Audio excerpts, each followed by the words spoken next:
We all care about that. This is what we're talking about. I would argue we got to do basically two things. Stop pushing jobs overseas and stop countries from unfairly taking jobs overseas. How do you stop pushing jobs overseas? Well, for starters, we can address healthcare costs. We can address the fact that we tax our businesses and our jobs more than any other country in the world save Japan. We can address tort costs, regulatory costs, have a comprehensive energy policy to make energy more affordable. How do we stop countries from unfairly taking jobs over the seas? You have to remember, Mr. Speaker, that 97% of the world's consumers aren't in this country. They're outside of this country. 1 in 5 manufacturing jobs are tied to exports. Exports, on average, pay more than other jobs. We cannot put our head in the sand. Pulling out of the WTO is the economic equivalent of throwing the baby out with the bathwater. What has happened since we've gone into the WTO? Well, let's look at the challenges that confront us. We're talking about China. Very appropriate topic to discuss here. Since China joined the WTO, you know how many laws we had to change and pass in America to go there? 0. You know how many laws China had to change, laws and regulations, to enter the WTO? 1,100. To get into the WTO, to join the countries of fair trade, China had to change 1,100 laws. Are they following all these rules and agreements? Of course not. But because they're in the WTO, because we have the WTO, we finally have a forum, a mechanism, a system to bring these countries into compliance, to play by the rules. If we didn't have this system, all these countries could play by whatever rules they set. We are the economic superpower of the world. We play by the rules. We're the most transparent, most honest, most basic system in the world. We need other countries to play by the same rules too, so we can all join together in growing economic growth here in America and across the world. Pulling out of the WTO would be the economic equivalent of biting off our nose to spite our face.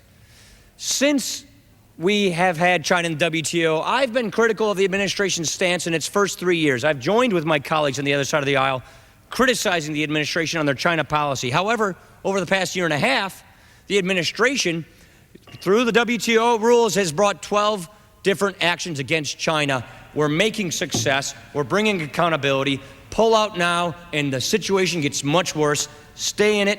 Fight for fair trade. We can clean up these rules, and that's the only way to bring other nations into the fair trade arena. Gentleman's time has expired. Gentleman from Vermont. My good friend mentioned what has happened since China has joined the WTO. I think he has neglected to mention that our trade deficit with China has soared, that millions of jobs have left the United States to go to China. At this point, I'm very pleased to yield to the gentlelady from California, Ms. Waters, for 3 minutes. Gentleman is recognized. Thank you very much. Mr. Speaker and members, I rise to support House Joint Resolution 27 to withdraw the United States from the World Trade Organization. The WTO is not about free trade or fair trade. It's about corporate power. WTO rules allow America's labor, environmental, and public interest laws to be challenged by multinational corporations seeking profits and power. Other countries have also seen their domestic laws challenged in order to expand corporate power. The WTO sacrifices the rights of workers, the protection of the environment, and the health and safety of working families. WTO rules support corporations to move their operations from one country to another in search of the cheapest labor and the least government regulation. If a country enacts a minimum wage law, a corporation that does not want to pay a decent wage can simply move its factory to another country. If workers in that country organize a labor union, the corporation can move the factory to a third country. Many corporations prefer to operate in countries such as the People's Republic of China, which outlaw independent labor organizations. The WTO has no restrictions on sweatshops, child labor, prison labor, or slave labor.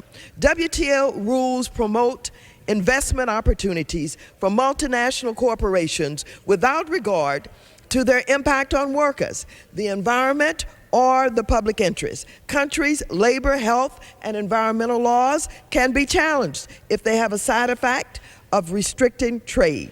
In the 10 years since the WTO was established, a wide variety of U.S. and foreign laws have been challenged. With only 2 exceptions, every health, food, safety, and environmental law challenged at the WTO has been ruled illegal.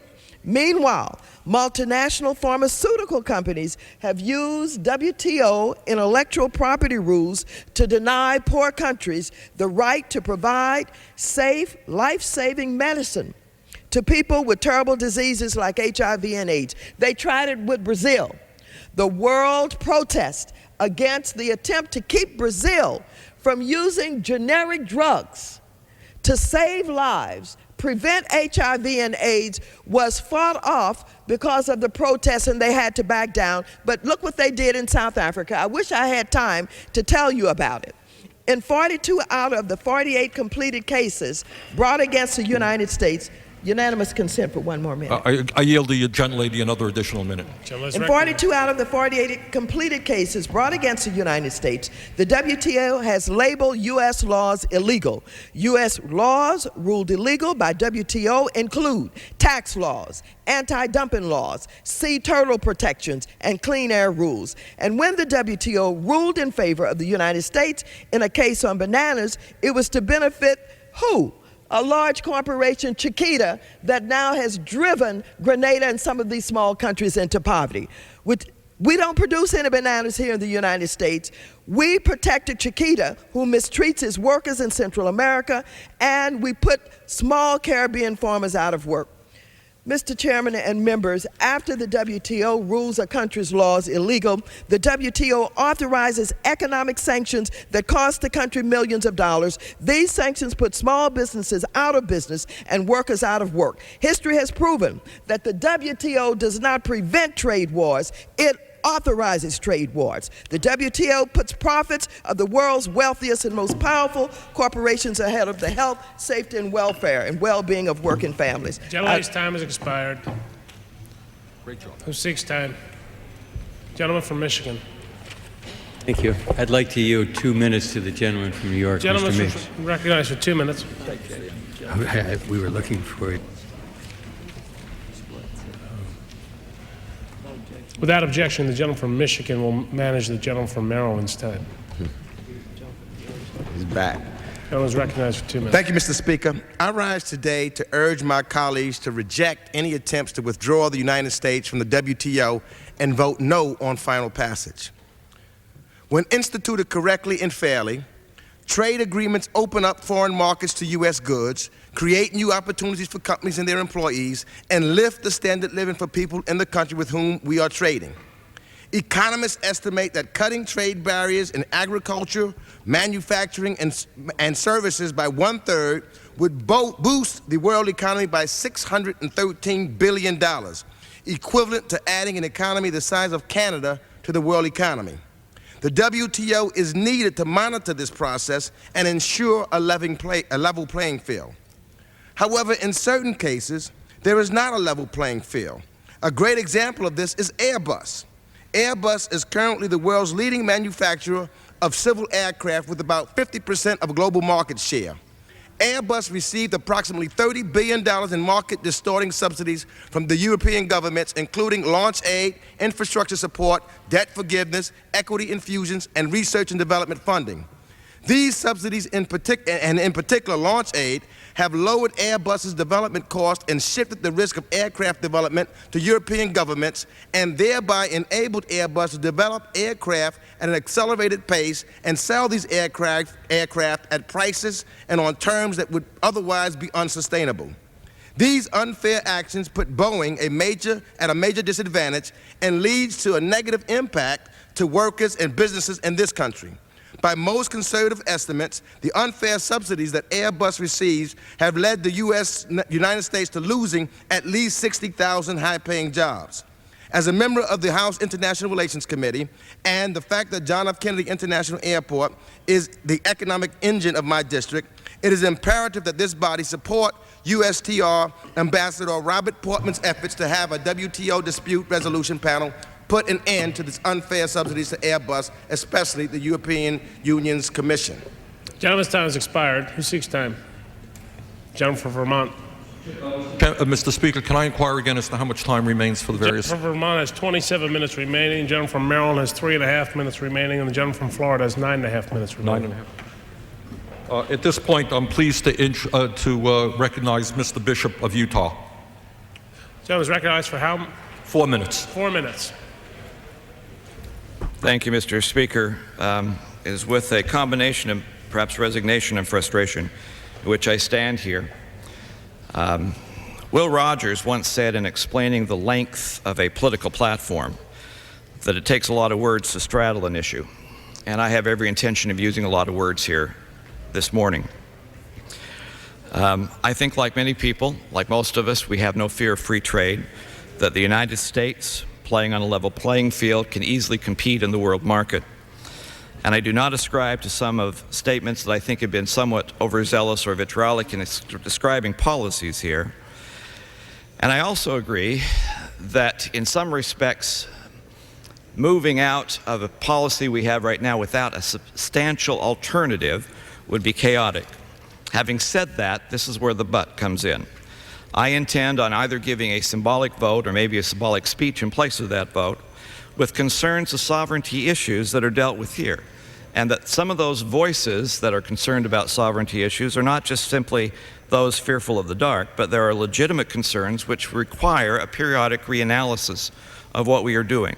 I speak specifically of a case which has sent the Attorney General from the state of Utah to join 28 attorneys generals from other states in protest of the simple situation in which the World Trade Organization has thrown state statutes in jeopardy. Antigua, with which we had a policy dating back to 1993, has complained that laws prohibiting internet gambling, as well as gambling and betting paraphernalia, which have been for about 100 years the social policy of the state of Utah, violate trade organizations. And the trade organization ruled in favor of Antigua. It is inherently wrong for any adjudicative panel of any organization, internationally or trade, to put in jeopardy the kinds of state laws that we have in place, especially when they deal with social policies that have been there for almost 100 years. Whether this is simply a glitch in negotiations that can easily be worked out, or whether this is a systemic problem, or whether, as the attorney generals are arguing, that the states need a greater voice in the organization and the application of these trade policies, especially if it's going to relate to state law, that's the discussion that needs to take place. My state may have lucked out because of a clerical error in this particular case, did not refer specifically to the Utah state law, and therefore it may not be applicable. But the fear factor is still there that in the future, state efforts, state regulations, and state policies may be put in jeopardy not only by our trade policies, but also by federal regulations that affect those trade policies when they ought not to be. And that is the issue that needs to be periodically addressed. I recognize that this particular resolution is very narrow in its application. It may not be specifically on that point, but it does at least give us the opportunity of saying not only is that an issue and a concern for the future, but it's an issue that we should take seriously, and we should discuss seriously, and we should address seriously, so that these particular problems, especially as it deals with state issues and states' rights, will not be put in jeopardy in the future. And with that, having not used all my time, I'm one of the few that will yield back time remaining. Gentleman yields back the balance of his time. Gentleman from Florida. Mr. Speaker, at this time I yield 3 minutes to the gentleman from Pennsylvania, Mr. Murphy. The gentleman is recognized for 3 minutes. I thank the chairman. I thank the speaker. Although I disagree with much of what the WTO does, I do not think it is in the best interest of our nation to withdraw from that organization at this time. Doing so would give the United States little bargaining power as we work to promote a global economy that is both free and fair. Withdrawal would put in jeopardy negotiations that are necessary to meet that goal. However, my support for the long-term goal of more equitable international trade does not translate into blanket support. But it is difficult to ignore the fact that the U.S. is increasingly the target of WTO action. We are sued more than any other country, and our laws seem to be condemned by the WTO every month. We have been the defendant in 19 of the last 36 cases decided by the appellate body. These negative decisions have threatened American products and American businesses with sanctions. For example, in recent years, the WTO has disapproved of everything from our tax policies and trade laws to our sovereign right to regulate activity such as internet gambling and set tariffs against unfair pricing by foreign countries. It is becoming all too clear that these decisions are not the result of any shortcomings by this country or any true violation of international rules. Rather, one must wonder if we are facing a forum that sees our country's prosperity and economic success as an opportunity to further bolster their own industries and markets. It seems as though nations are using the WTO to gain through litigation what they could not secure through negotiation. But to help our economy, we cannot turn towards a simplistic, bellicose jingoism approach that blames the WTO and seeks protectionism as the answer to all. What we need to do on our own is to pass our energy policy that is otherwise costing us millions of jobs, and to pass our own health care reforms to cut costs and not cut care. Free trade is in everyone's best interests, and the WTO negotiations are vital to securing new markets for American products and creating new jobs for American workers. The negotiations must ultimately bring us to the system that is fair for all member countries while respecting the fundamental rights of a nation to determine its own laws. This administration needs to pay very close attention to the issue. As we cannot sit idly by while the world unfairly threatens U.S. laws and remedies designed to protect our nations against unfair practice. The WTO clearly is not operating always in the best interests of the United States of America. However, it is the forum that exists, and as such, we need to remain partners that are vigilant and vigorous defenders of both free and fair trade in that forum for the benefit of our nation. And I yield back the balance of our time. The balance of his time. Gentleman from Vermont. Mr. Speaker, I'm pleased to yield 5 minutes to the gentleman from Ohio, Mr. Brown, who has been leading this Congress in opposition to the disastrous CAFTA agreement. The gentleman is recognized for 5 minutes.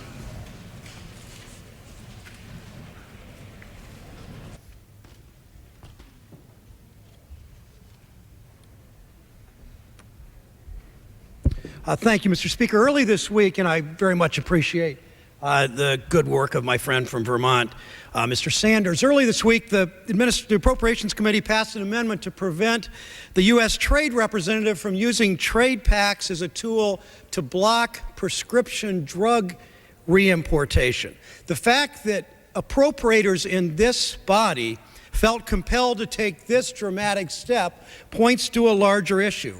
Congress shouldn't have to police the U.S. Trade Representative to make sure he or she is acting in the best interests of the U.S. consumers. We shouldn't have to instruct our trade rep to make sure that he's looking out for U.S. workers and U.S. manufacturers. We shouldn't have to tell the trade representative to protect the environment and our food supply. Congress should not have to scour every trade pact to make sure that some patent extension or importation barrier or other big government crutch designed specifically for the drug industry hasn't been inserted into the trade agreement by the U.S. trade rep or by the president or by my friends on the other side of the aisle.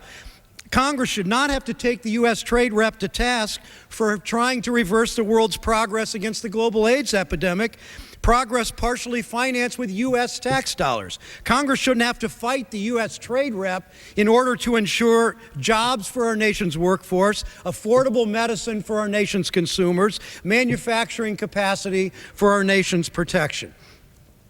Who does the U.S. Trade Representative work for?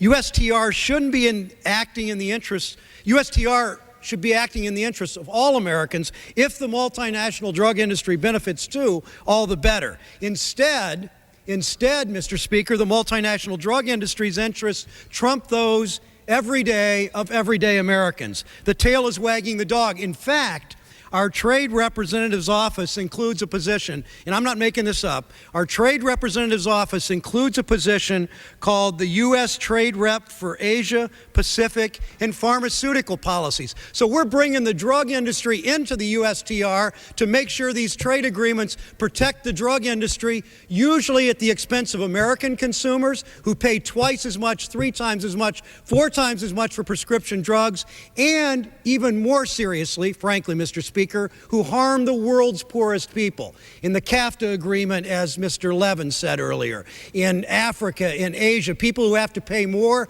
poor people, the world's poorest people who have to pay more for prescription drugs because the U.S. has in our trade representative's office a U.S. trade rep for Asia, Pacific, and pharmaceutical policy. It begs the question, what are our trade agreements for? It's not like they're working, Mr. Speaker. Look what's happened with our trade deficit in the last 12 years. I came to Congress, I was elected in 1992. We had a trade deficit of $38 billion. Today, 2004, 12 years later, last year, our trade deficit was $618 billion. From $38 billion to $618 billion, and my friends are arguing our trade policy's working. Look at our stagnating wages, the fact that the top 10% of people in this society are doing very well. Their incomes are going up and up and up. The 90% rest of the country, their wages are stagnant, partly because of trade policies. And look at our crippling job loss in my state and especially in manufacturing. Not only is our trade deficit gone from $38 billion to $618 billion in only a dozen years, look what's happened to manufacturing. The states in red have all lost at least 200,000, at least 20% of their manufacturing in the last 5 years. My state of Ohio, 216, Pennsylvania, 200, Michigan, 210, Alabama and Mississippi combined 130, Illinois, 225, Virginia, 80,000, New York, 220,000. Our trade policy, Mr. Speaker, simply isn't working. But after maybe our trade, when you think about this, maybe in fact some people would say our trade agreements are working. After all, these trade agreements do work for the pharmaceutical industry. Mr. Speaker, I yield back to Mr. Sanders of Bouncement. The gentleman yields back. Who seeks time? Gentleman from Vermont. Okay, I am pleased to yield to the gentleman from California, Mr. Rohrabacher, for 3 minutes. Gentleman is recognized for 3 minutes.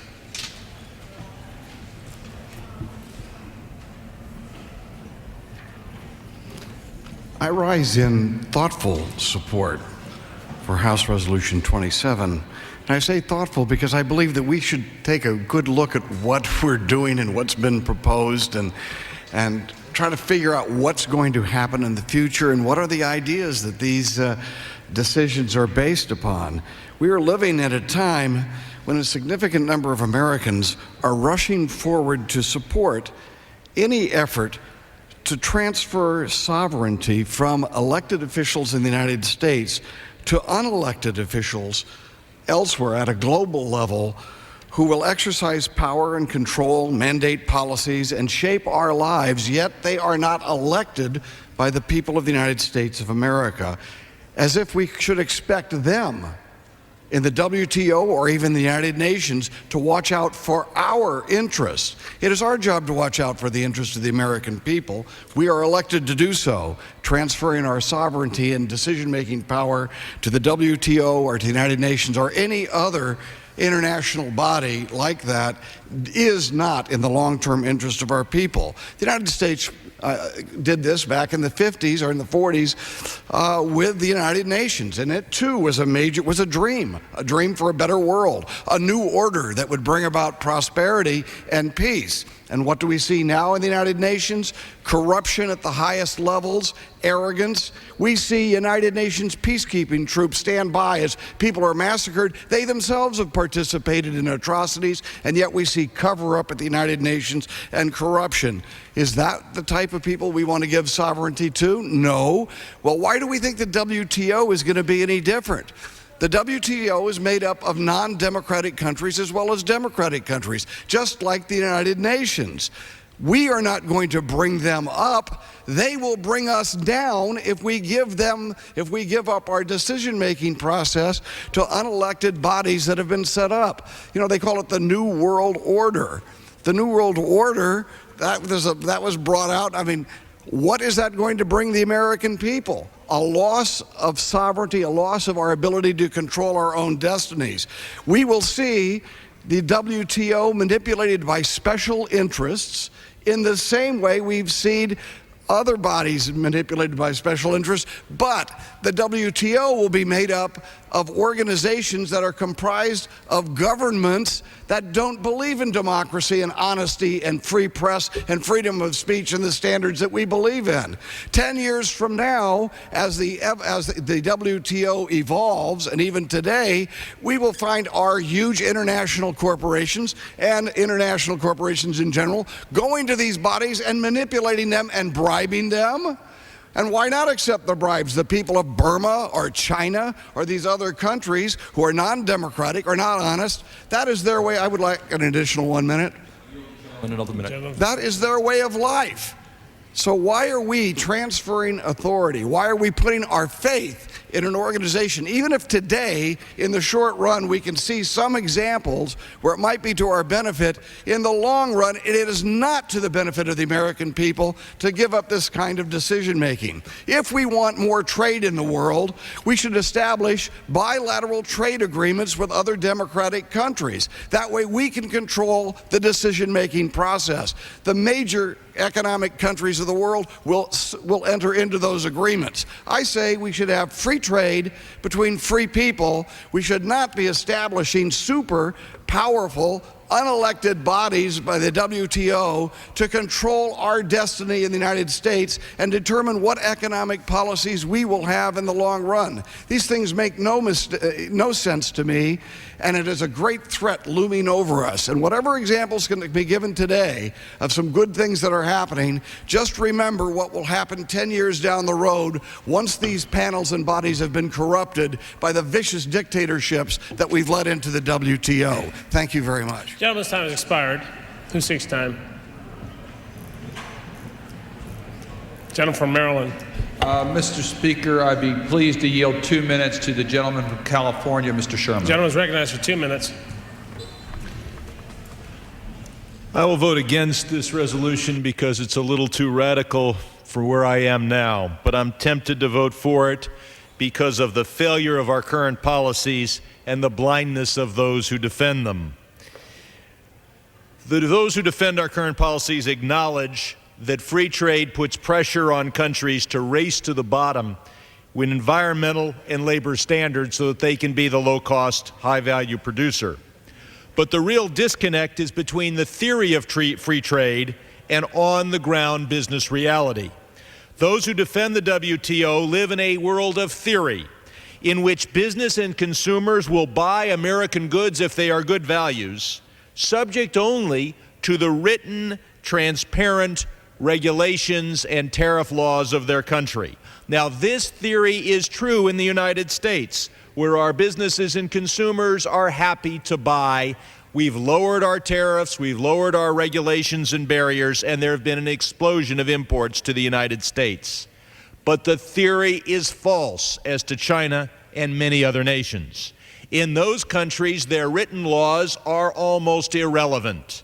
And so we negotiate hard. We open our markets in return for a change of China's written laws, and then we're surprised when changing those laws does nothing to open their markets. And the average person in China buys less than 3 cents, I believe it is, of goods and services from America every day. Why is this? Because their businesses are told orally, don't buy from America unless you get a co-production agreement. Don't buy from America unless you get a disclosure of our technology and our manufacturing techniques. And so when an airline in the United States goes to decide which airplane to buy, it does so on economic factors. When China buys, they demand that more and more production be shifted to China. No wonder we have this huge trade deficit, and the dollar is certainly in peril. Gentleman's time has expired. Who seeks time?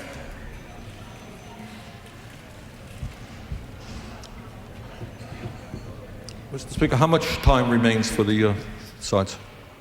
The gentleman from Vermont has 15 minutes remaining. The gentleman from Maryland has 1.5 minutes remaining, and the gentleman from Florida has 7 minutes remaining.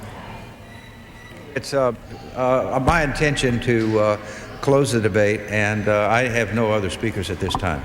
And is it your option? Your side closes? Is that the Chair case? will recognize the closing speeches in the reverse order of the opening, which is Mr. Cardin, Mr. Sanders, and Mr. Shaw has the right to close. Speaker, Yes, gentleman I from would Maryland. yield myself the balance of my time. Gentleman is recognized. Mr. Speaker, I once again urge my colleagues to reject this resolution. It's important that we work within a rules-based trading system in order to expand opportunities. Only by working within a rules-based trading system can we raise the international bar on labor standards, on environmental standards. If we were to pull out of the WTO, we would have no opportunity to raise at all the labor standards in other countries or the environmental standards. We need to be within a rules-based trading system to reduce barriers. The U.S. market is the most open market. We want our trading partners to open up their markets. Staying within the WTO offers us that opportunity. We need effective enforcement of our agreements. We need to work within the WTO in order to accomplish those objectives. And Mr. Speaker, here is an area where we must exercise more of our responsibility by changing laws and strengthening laws so that we can enforce the obligations that we have negotiated within the WTO. And I will be introducing legislation to do that, and I urge my colleagues to work with me so that we can enforce the agreements that we've reached with other countries. And with that, I would urge my colleagues to reject this resolution. Let's work together to open up markets, and I yield back the balance of my time. The gentleman from Maryland yields back the balance of his time. The gentleman from Vermont.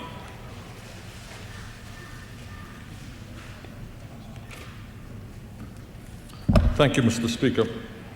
To begin with, at a time when there is so much animosity and partisanship in this body, I am very pleased that what we have brought forth together is a true tripartisan effort, and I want to thank Congress people Ron Paul, Peter DeFazio, John Duncan, Raul Grijalva, John Hostetler, Walter Jones, Dennis Kucinich, James Sensenbrenner, Bart Stupak, and Tom Tancredo for co-sponsoring this amendment. And as I think most people know, that covers a very, very broad spectrum of political thought.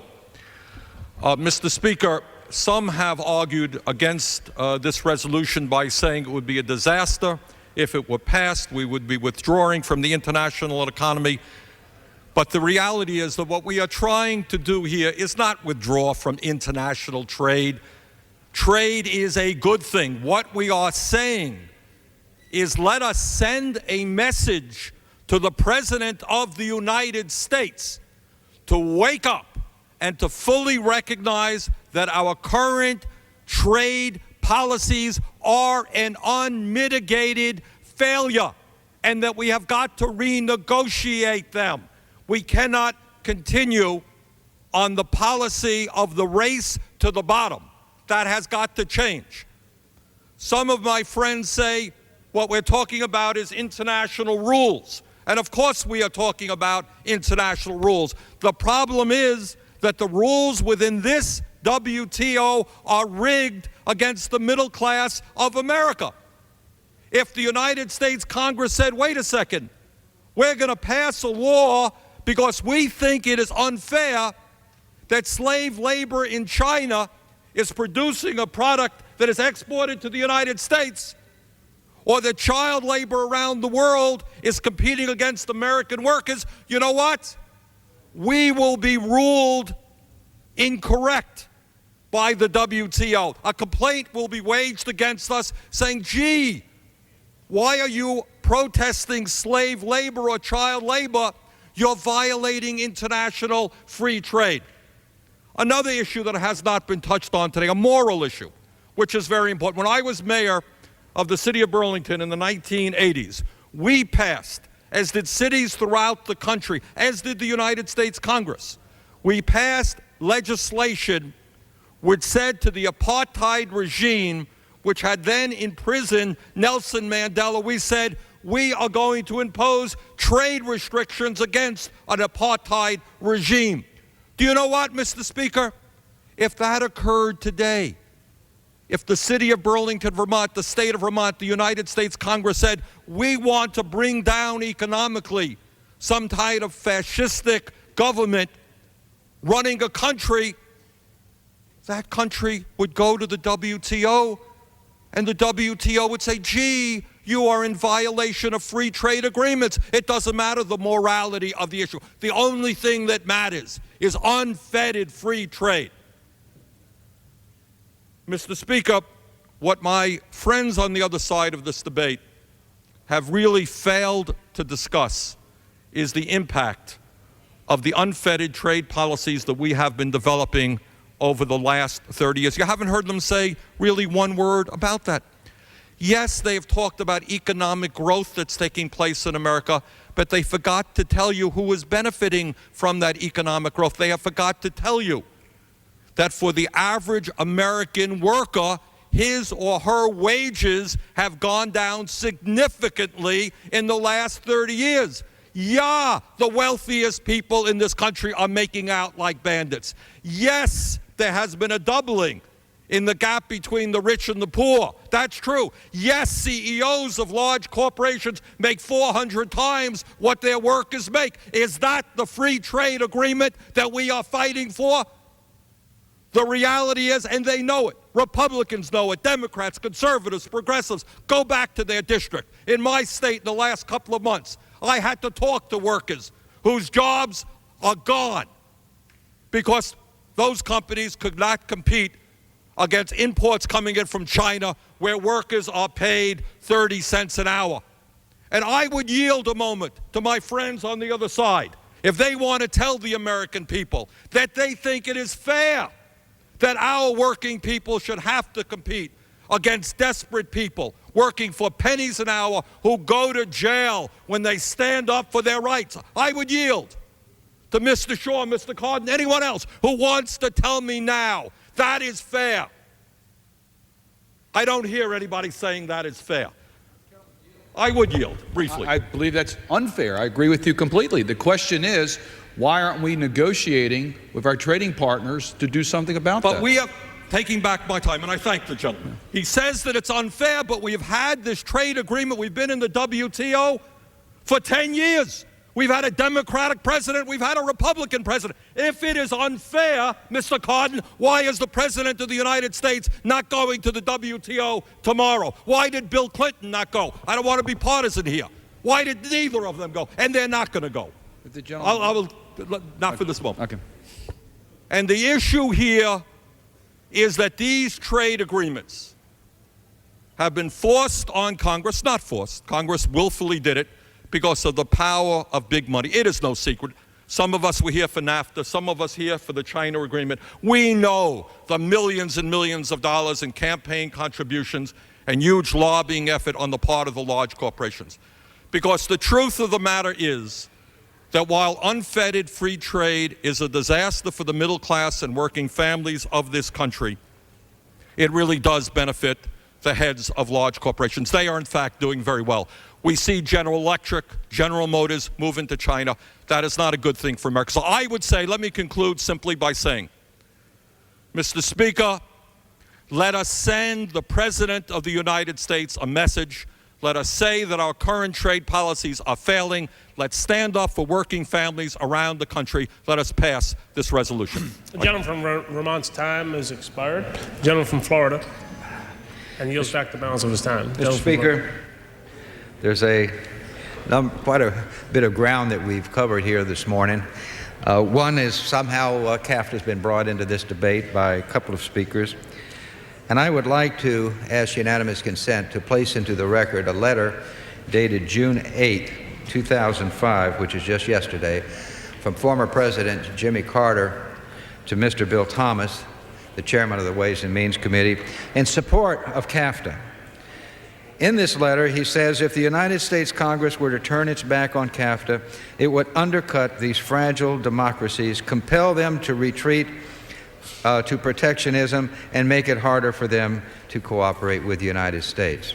This is the type of this is the type of bipartisan cooperation that we are here today. It's important, I think, to realize that this resolution came before the Ways and Means Committee because we were required to take it up if it were to be filed under the law originally bringing us into the World Trade Organization. On both sides of the aisle, and I believe I'm correct on this, that the decision by the Ways and Means Committee to report this out unfavorably to the House, which we had to do procedurally, but to report it out unfavorably, I think was unanimous on both sides of the aisle. There's criticism as to what's happening, and some people would like to change some of the things within the framework of the World Trade Organization, but the Ways and Means Committee, I think, was very, very responsible. Now, the question of jobs and the economy has been raised, and China has been brought into this debate. China's got some problems with their currency and some things we need to do, and the enforcement of their own laws. And I'll yield that ground to those that bring that criticism to us. But I think it's important to realize where those jobs are coming from, or where those exports, who are the winners and losers with regard to the Chinese exports. The Chinese exports are draining off the exports from Japan, Korea, and other Pacific Asian countries. That's where those jobs are coming from. If you talk about and look at exactly the exports into the United States from that region of the world, you'll see that it's fairly flat. Not for China, but China is increasing its exports at the expense of these other countries. Now, the question has been brought into this debate as to the sovereignty of the United States. It is very clear to anyone, any of the lawmakers in this Congress, that Congress and the President make United States laws. The World Trade Organization cannot change laws either today or in the future. The World Trade Organization has no enforcement authority. It cannot impose fines, levy sanctions, modify tariff rates, or change the laws of any country. The only sanction for a violation of the World Trade Organization is that affected World Trade Organization member. And that member company may, in some cases, impose retaliatory measures on trade of the country that violates the rules. But that is not enforcement by the World Trade Organization. The World Trade Organization agreement permits the United States to regulate and even stop trade to protect United States national security, public health and safety, natural resources, and human rights. So we are not giving up any of our sovereignty by remaining in the World Trade Organizations. On the question of jobs and exporting American jobs, exports account for about 25% of the United States' economic growth over the course of the past decade. Exports support an estimated 12 million jobs, and those workers' wages are estimated to pay 13 to 18% more on the average than non-export jobs. United States exports directly support 1 in every 5 manufacturing jobs. Workers in most trade-engaged industries where combined exports and imports amount to at least 40% of their domestic industrial output, earn an annual compensation package that is 1/3 more than the average compensation in the least trade-engaged sectors. And a recent University of Michigan study shows that lowering remaining global trade barriers by just 1/3 would boost average annual family income by an additional $2,500. So if you're interested in jobs, vote against this resolution. If you're interested in the economy and the growth of our economy in this United States, vote against this resolution. If you want chaos in world trade, vote for it, because that would exactly be what we would have. We would have total chaos. It would be the wild, wild west. This would be and I think that the only responsible vote here today for the American worker, American economy, is to vote no on this resolution. And I yield back the balance of my time. Florida yields back the balance of his time. All time for debate has expired. Pursuant to House Resolution 304, the joint resolution is considered read for amendment, and the previous question is ordered. The question is on engrossment and third reading of the joint resolution. All those in favor say aye. Those opposed, no. The ayes have it in third reading. Joint resolution withdrawing the approval of the United States from the agreement establishing the World Trade Organization. Question on passage of the joint resolution. All those in favor say aye. Those opposed, no. The noes have it. The joint resolution is not agreed to. Without objection, the motion to reconsider is laid upon. The gentleman from Vermont. On that, I would yes for the yeas and nays. The gentleman from Vermont requests the yeas and nays. Those favoring a vote by the yeas and nays will rise. A sufficient number has arisen. The yeas and nays are ordered. Members will record their vote by electronic device. This is a 15-minute vote.